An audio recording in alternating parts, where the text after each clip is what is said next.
It is National Fertility Awareness Week. Today we are learning more about what it means to freeze your eggs. Dr. Dan Nayod is the co-founder of Future Fertility. He joins me now with more. Thank you so much for joining on this very important conversation.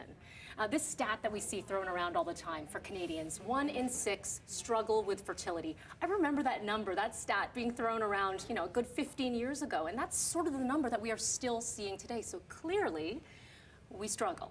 Right? Absolutely. So let's talk about the egg freezing scenarios, because not everyone would necessarily be an ideal candidate, but it is a conversation to have. Why?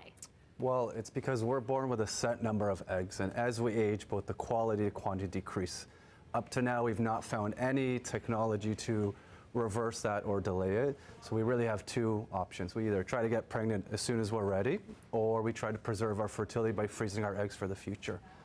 I can tell you there are so many conversations. If I could jump into a time machine and if I had these conversations with someone like yourself, a good 20 years ago, maybe we'd have different outcomes. Or I've talked to people now my age, I'm in my 40s, and they said, I wish I did this, but I didn't have the information at my fingertips. I didn't think of it. So who would be ideal candidates to think of something like this? I think what you said is exactly right. So in the past, we saw more what we call reactive patients, where they've reached a stage or a life event where they say, now is my last opportunity to do what I can.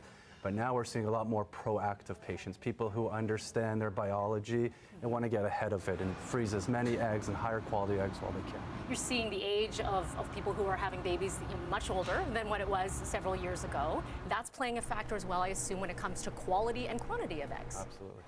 So tell me a little bit about artificial intelligence and how it plays a role in looking at the quality of one's eggs. Yeah, so I think we've all heard of AI by now. We've seen a lot of those great apps, and the application of AI in the fertility world, specifically in the lab, has been wonderful. What people may not know is when we look at eggs and when we freeze eggs, we actually don't know the quality of our eggs. So there is no visual scoring system that tells us this egg's going to lead to success and this is not. And so we usually just use our age and the number of eggs to get a general prediction. And so what we can do now with image analysis is we could take a picture of the egg and instantaneously use AI to predict the chance that this egg will become a blastocyst and put all those variables together to give more of a personalized prediction. So after you freeze your eggs, you have a little bit more insight of what kind of cohort of eggs you have and whether that's enough for your family building, or maybe consider doing more cycles and banking more eggs. Something you said there, family building, because when someone goes into there, you sort of create a plan with someone. It's not just let's freeze eggs, let's store them for X amount of years. You talk about what they want to do, right? Because someone who might be in their 20s says I want to take as many eggs as I can, but I don't know what I want to do with them just yet. That's okay. Absolutely. Right? I think the key is to have a very personalized discussion, which includes their goals and reproductive plans.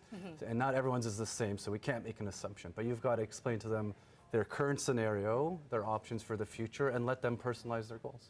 Now, when we look at the price tag, this could get expensive, right? We're talking in the thousands of dollars. Are certain portions of it covered by OHIP at all? Is anything covered by OHIP? Yeah, so in Ontario, a lot of the initial testing is covered, so you can at least get the information. What is your ovarian reserve like, which is the quantity of the eggs? Is there any other things that could be optimized, like our hormones and whatnot?